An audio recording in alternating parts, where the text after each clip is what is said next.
A ball is thrown horizontally off a 60-meter building. That's pretty big. And lands 100 meters from the base of the building. That's a pretty good throw.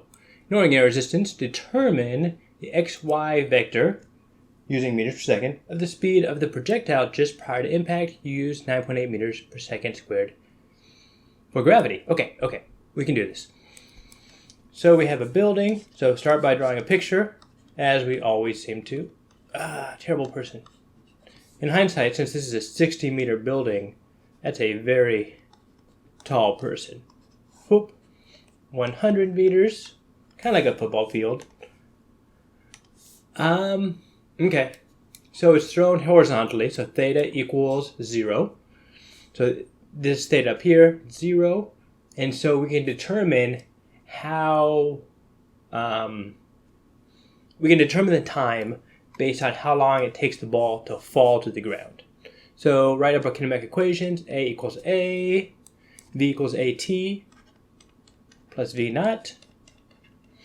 X equals 1/2 AT squared, plus V naught T, plus X naught. Okay, so we're going to use this for the Y dimension first, because the Y dimension will give us time, because we know the initial velocity, the initial speed, which is 0, because it's thrown horizontally.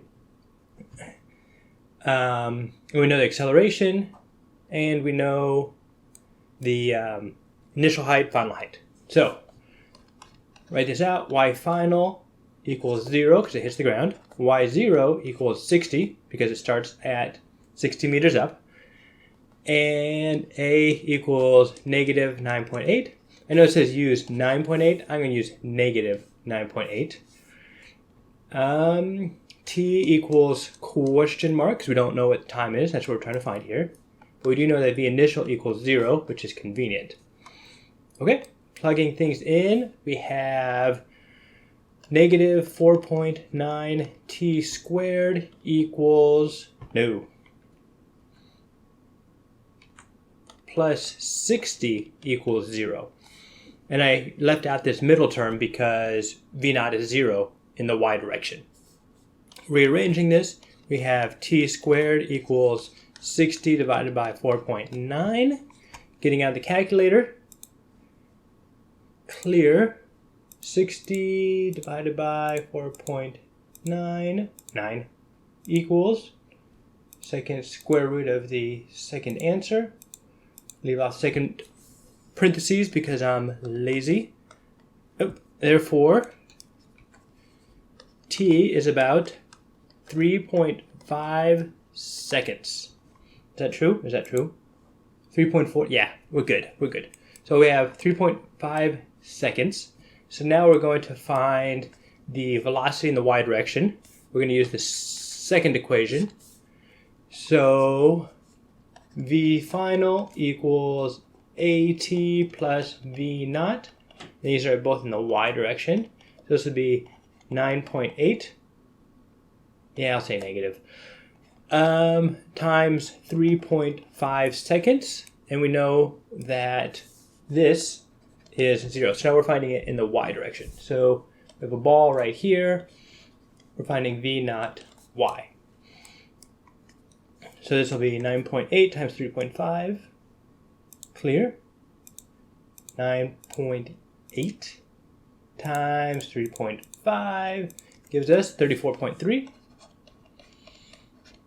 Wait a second, we just, So, I know, incredibly suspicious that this is going to be the answer right here, because it's the only one with 34.3 in the Y position.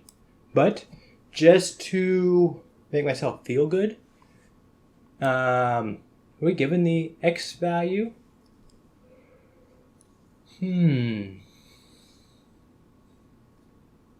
How do we find the X?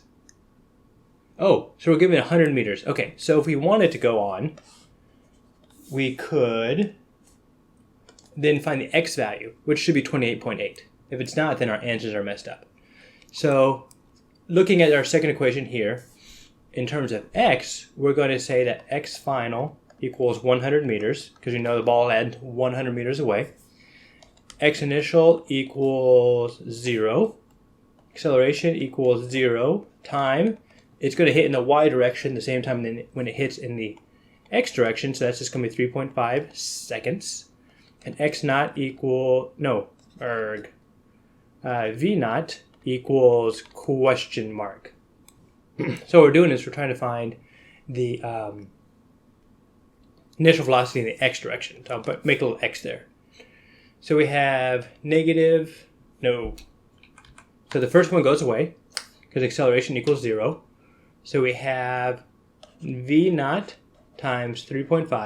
This is in the x direction.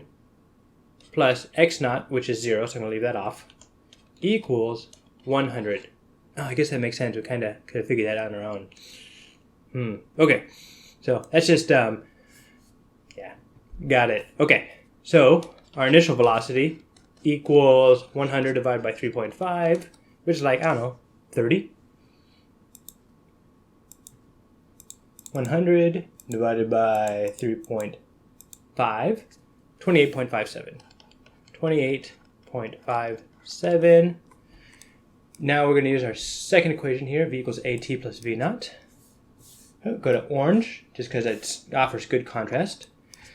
So v final equals question mark. This is in meters per second. V initial equals that. Time we know equals 3.5. Oh, there is no acceleration. So back up a little quick. So looking at this equation in the x direction, our acceleration x in the x direction, you can call this ax, is going to be 0. So what happens then is, since there's no acceleration in the x direction, v final will equal v initial. All that x's work. So 2.857, which is the final speed in the x direction, will also be our initial speed in the x direction, which is about 2.8, or 28.8. So I'm going to go with this answer right here. It's probably a little bit too much to say that I confirmed it, but pretty darn sure. So that is the answer. Backtrack to kind of recap what we did here. So we had a ball thrown horizontally. Horizontal means that it was started at rest in the y direction. We use that idea that's at rest to find the time it took to fall to the ground. We then knew that the time that it took for it to fall in the y direction is the same amount of time it had to travel in the x direction, because it's going to hit in the same amount of time. When the ball hits the ground, it's going to hit that ground at the same time in the x and the y coordinate system. So we can use that y time that we find to plug into our x. But because of the way the answers were set up, we only really needed to find the y value. So that is how I would approach this problem. Hope that helped. See you next time.